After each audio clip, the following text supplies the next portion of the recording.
Welcome to The Nation. I'm Jason Wee. Over the next half hour, we'll bring you a roundup of key business developments from around the world, including important updates shaping the business landscape right here in Malaysia. Later in our feature segment, I'll be joined by Dr. A.T. Kumararaja, Vice President of the National Chamber of Commerce and Industry of Malaysia. He'll be sharing his views on the government's move to lower the service tax on rentals, as well as the extension of the e-invoicing transition period announced by Prime Minister Anwar Ibrahim. But first, we begin with Malaysia's efforts to strengthen its economic and strategic ties overseas. Prime Minister Anwar Ibrahim says the East Coast Rail Link, or ECRL, is a key national project that will strengthen Malaysia's role as a regional connectivity and logistics hub. In a Facebook post, Anwar said the project also reflects close cooperation between Malaysia and China. He made the remarks after meeting a delegation from China Communications Construction Company led by Chairman Song Hai Liang. Discussions focused on the progress of the ECRL, alignment with the 13th Malaysian Plan, timely completion of the project, and preparations for its operational phase to ensure wider economic benefits. On another development, Prime Minister Anwar Ibrahim says the government does not rule out relaxing import conditions to keep construction material prices in check. Anwar said the move may be considered if continued price hikes by industry players place pressure on development costs and the cost of living. He stressed that the government's priority is to protect public interests, especially to prevent further increases in affordable and low-cost housing projects. The Prime Minister also said the government has discussed price-related issues with the Investment, Trade and Industry Ministry, including concerns over chicken and egg cartels. He noted that despite the withdrawal of chicken subsidies last year, prices remain stable, a principle the government hopes to apply in managing prices of steel, cement, and other construction materials, while warning cartels against actions that could drive up development costs. And continuing with measures to ease cost pressures on businesses, Prime Minister Anwar Ibrahim has announced a reduction in the service tax on rentals for micro, small, and medium enterprises. In his New Year's message on Monday, Anwar said the tax rate has been lowered from 8% to 6% after concerns that the increase introduced last July was burdening businesses renting non-residential premises such as offices and warehouses. He also announced additional relief for SMEs, including a one-year service tax deferral for newly established businesses and a higher exemption threshold, now covering companies with annual turnover of up to 1.5 million ringgit. Meanwhile, as part of continued efforts to ease compliance costs for businesses, Prime Minister announced a one-year extension of the penalty-free transition period for e-invoicing. The extension applies to companies with annual revenue between 1 and 5 million ringgit, following concerns over the high cost of implementation. Anwar also said the integration e-invoicing requirement will be expanded to the retail and construction materials sectors. In addition, the government will introduce a 6-month voluntary disclosure program for undeclared funds, running from January to June next year.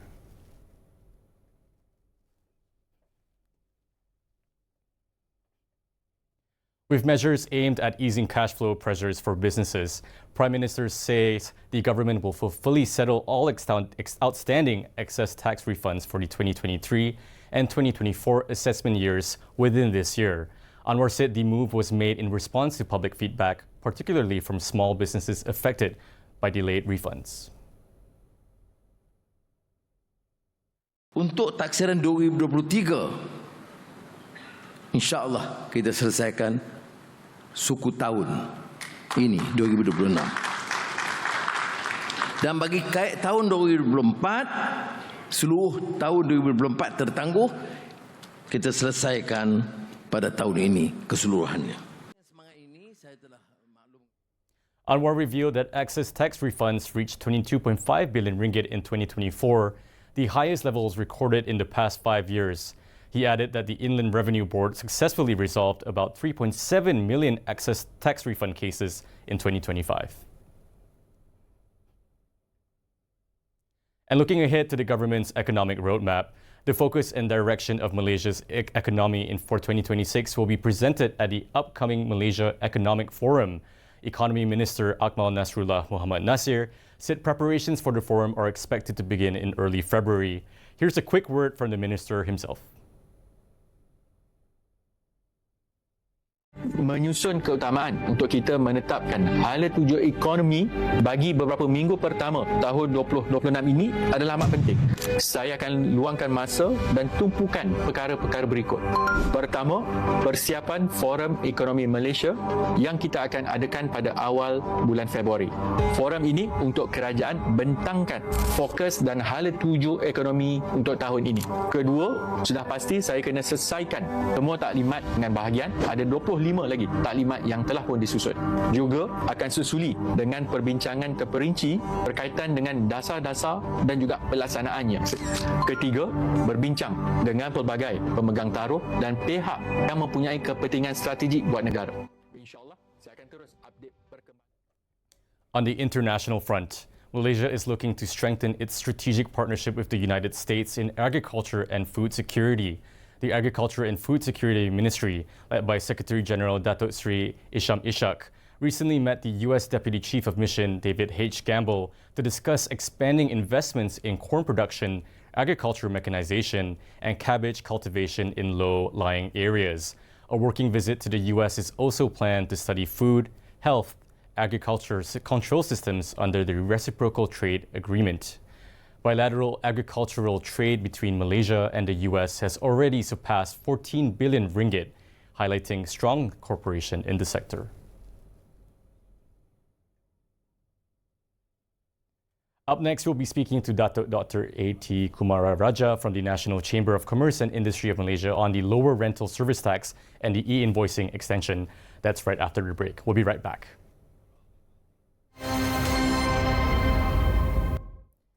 Welcome back. In his New Year address earlier this week, Prime Minister Anwar Ibrahim announced several measures aimed at easing pressure on businesses, including reduction of the service tax on rentals for MSMEs, raising exemption thresholds, and postponing e-invoicing for smaller companies. To help us unpack what these adjustments mean for MSMEs, consumers, and the wider economy, I'm joined now by Dr. A.T. Kumara Raja, Vice President of the National Chamber of Commerce and Industry of Malaysia. Hi, Dato. If you can hear me, thanks so much for doing this. Let's begin with this. Since Prime Minister has announced the reduction of rental SST from 8 to 6%, despite nearly having 500 million ringgit in lost revenue, how do you think this meaningfully reduces the pressure on MSMEs moving forward? Oh, anyway, Happy New Year, Jason. And I think it's a very good New Year message from our Prime Minister because one, it signals the right direction of what the government wants to look at primarily from an MSME point of view. Because as you realize, in terms of contribution to the economy, while it may be still in the below 40%, but it employs close to half our workforce and contributes to about more than a fifth of the exports that there are. But in terms of numbers, they are very, very huge. There are 1.2 million entities within the scope of MSMEs. So which purely means it takes off a lot of both operational and financial pressure from them. Because the financial pressure is very real. One is this number moved from 0 to 8 in this period of time. It was not a cascaded move. It didn't move from 2, 4, 6 and eventually became 8. It just became 0 to 8 over a period of time. While the more well-oiled companies or the M of the MSMEs may have been able to actually cope with it, you can be very assured that the smaller companies were struggling to make it even operational. Because for a smaller company to even start doing this, they're not even sure at the beginning whether the landlord was supposed to pay this tax or whether it is the, the tenant who was supposed to pay the tax. And that itself was something that they were grappling with. Forget about the fact that it was financially crippling itself. So in a very good way, while the government forgoes that $500 million in terms of the revenue, potential revenue, but I think the boost given to both the bottom line and the cash flow of the companies means that actually it does make a difference to the companies operating in this ecosystem. I mean, you're right. I think most can agree that the increase from 0 to 8% is quite drastic, even for the most well-off companies. And the government has framed these measures as part of managing cost of living pressures, right? In addition to supporting MSMEs. We know that there will be SSTs on rentals. How do we ensure that businesses don't disproportionately pass on the cost to consumers instead, given that the cost of businesses now will eventually be more expensive? So, I mean, again, right, this is not only the cost of SST on a rental, it's just one component of the cost inputs that go into any business, regardless of whether they are service-based or even the more clear translation that happens in the manufacturing base. But what really happens is, you don't have everything happening. It's like a perfect storm. Because if e-invoicing had come on board, the new changes in SST with all the newer SSTs that are coming on board, plus this rental SST, would have been a perfect storm. And 2026, you would have definitely seen that the first, second quarters, these companies would have really been in bad shape. So in many ways, I think government has been able to make that right decision. And that was done after a very good consultation session between the chambers, between the stakeholders and the government. And I think in that way, it signals that while we need to ensure that there is revenue recognition on terms of the government, but also the companies will be able to plan this very well. We're not saying postpone this indefinitely or move it completely off the negotiating table. No. While we say, look, any taxes, may it be this SST related taxes or any new taxes or any cost change that happens must be preluded before and negotiated well with the stakeholders. It shouldn't be taken by surprise, and it must be cascaded. In that way, it won't be passing on to the consumers. Because if not, what gets translated, the business has to cope, it just as somebody has to pay for it, right? And I think that's been a very practical decision. And kudos to our Prime Minister and certainly the government to eventually listen to the stakeholders in this case. Yeah, very much. I agree that though. And this continued rollback definitely triggers some frustration among small business holders. I guess other than staggering these steps in a gradual way, how else do you think tax changes should be better introduced, especially if we're considering tax implications for new policy reforms in the next 2 to 3 fiscal years moving forward? One is, I think we'll have to have that direction very clear, right? So whether it's the Ministry of Finance or the Ministry of Economy, I was listening what you were saying in the news earlier in terms of the Malaysian Economic Forum that's going to happen probably in early February. So if the direction is very clear, this is where we are going, this is the new taxes that we're looking at as we move forward. Even the fact that introduction of GST is something that we are really encouraging and says, look, let's go to a more broad-based, consumption-based taxes. Anything that comes on board should not be coming on board as a shock, but saying, look, over this period of time, these are the milestones that we will pass. And in this milestone, these are the things that we will do. So the benchmarks are set, negotiated, and the stakeholders are on board with the government from day one. And I think that implementation must be right. Second, I think they've done it very well in the last few rollouts of some of the newer taxes. I think the ability for the ministry or the related people, both in terms of Ministry of Finance and also specifically Customs, to have sort of a task force or a team very clearly be able to iron out some of the teething problems that we have in the early part of this any rollout. So that FAQs, that team that handles these issues, if they were there in place from day one, which was there in the last few implementation, just like how we all thought Moody 95 would have been a big issue. And I think now it's operates very seamlessly. In that way, both the consumer, the businesses, and the government has the capacity to soak this in. Just that it must be well thought of and planned earlier.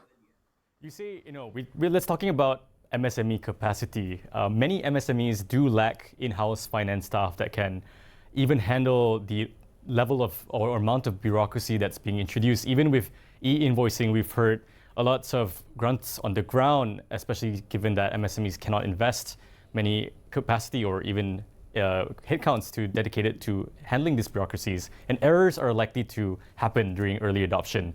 How tolerant do you think will enforcement be, especially in the early adoption period that we're in right now? So that comes again to the part, right? So why the need for us to even ask for that threshold to be increased, right? So why did we agree on, say, 5 million would have been a decent number? Because if a company was operating at that 5 million in terms of its revenue recognition, then that company will be able to invest in the headcounts or necessary systems or capacity or resources would be put in place for them to be able to handle this one. Second, in the early part of any of these new taxes or any enforcement for that matter, it should not be punitive, but be more educative in the sense that, look, this is probably not the right way to do it, or possibly you've got this process flow wrong, so let's correct it. And I think that runway would actually bring up both in terms of the competency that's needed from the private sector, from the businesses, even the smaller businesses will be able to cope for it, right? So, but then in the beginning stages, you cannot be very punitive. The punitive nature should come in when the system is already matured, everybody is on board, and then look like if you're really doing it not right, then you should be pinned down for it. But in the early stages, it should be more educative and more streamlining. And I think that way, there'll be a win-win between both the private and the public sector. And I think, it's always this question about, look, the businesses or the chambers, we don't really like any of these new rules and regulations being put on us. Not at all, because these rules and regulations what actually allows businesses to thrive in a very controlled environment. It's just that don't have the shock treatments. Negotiate it very early. We know that, look, GST is going to be introduced in 2027, 2028. Until now, they said, I think you know it better than me, it's a guessing game, right? Every time the budget is being presented, is GST on this year? And if the elections are around the corner, maybe GST is not on this year. So that should not be the way. It should be like clear directions. I think we're getting there. With this government, and certainly with Sri Anwar being very clear about where he's going, I'm sure he's brought that clarity, just that we seek to have that stakeholder engagement continue in this aspect. I mean, Dato', I certainly hope that educational approach will be taken by the government. And I think the last question I have for you is a bit of a curveball. We know that informal businesses operate outside the tax net, right? Even getting them to register and enter the system is quite difficult. And e-invoicing and the additional burden of new levels of SST may raise the entry barrier for many of these informal businesses. Do you think all these levels of new regulation can discourage formalization? And how do we actually balance good reforms with getting people registered with the IRB? Okay, so let's reverse the question, right? So what's our objective? Is either to increase this band or the coverage that, as we speak about it, in terms of bringing in what's an informal sector back to the formal sector, is to cover the grounds, to manage the fringes, right? So that polarity management, to manage those fringes and to bring these companies back into the mainstream. If that's the idea, then this should be expanded and says, look, if you join the system or if you come on board, then there are benefits that you get from it. And if you still opt to stay out and still operate in what we call the gray economy, right? In that way, then there are punitive measures in place or things that you lose out or benefits that you don't get. So, for example, if we have not really come to a very mature stage of doing that, but then if companies that are, say, for example, registered or on a database or on some recognition, licensing, or whether it is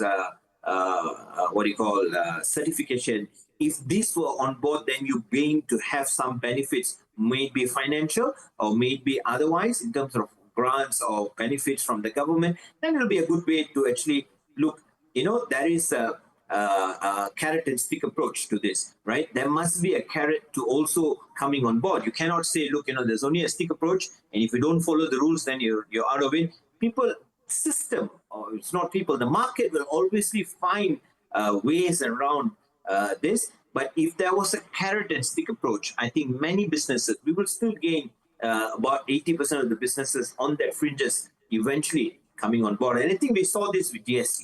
While there were a lot of complaints about what this is happening, but the very fact that if GST had stayed on, I think we would have been able to do this very well. Unfortunately, we backtracked on it, but I think we'll be back on top of it.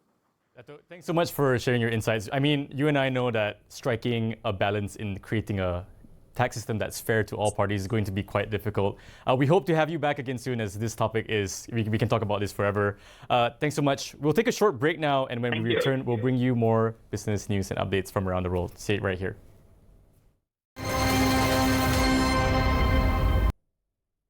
Welcome back.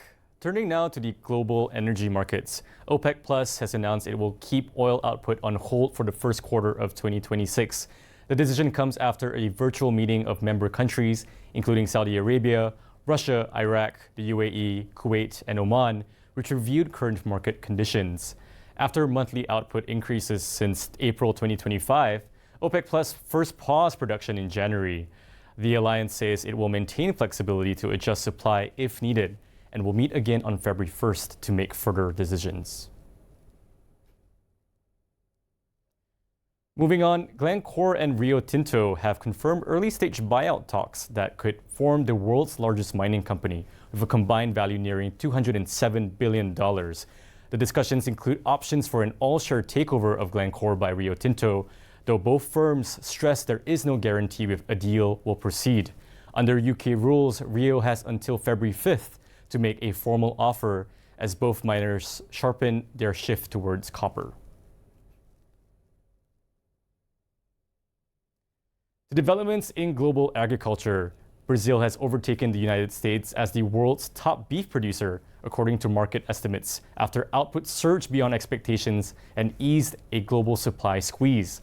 The country, already the world's largest beef exporter, shipped nearly $17 billion worth of meat in 2025. Analysts say Brazil's productivity gains, from faster breeding to younger slaughter cycles, may prevent a typical downturn that follows elevated culling, while U.S. production fell sharply due to drought.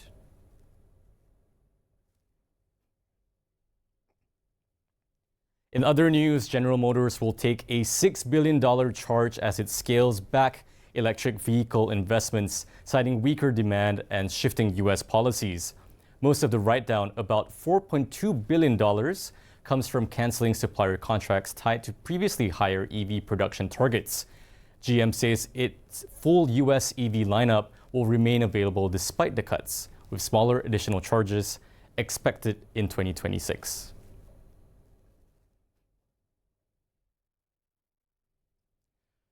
Tech is making waves, literally. California's startup Arc has unveiled its all-electric Arc Sport EV boat at Lake Mead in Nevada, combining 500 horsepower, touchscreen controls, and 4 to 6 hours of quiet, emission-free cruising. Designed by former Tesla and Rivian engineers, the 23-foot boat aims to revolutionize water sports. Starting at $268,000, Arc plans to expand its electric platform into fishing boats, leisure craft, and commercial vessels.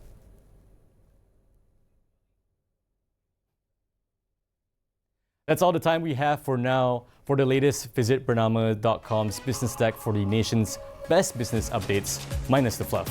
I am Jason Wee. This has been The Nation on Bernama TV. Thanks for watching.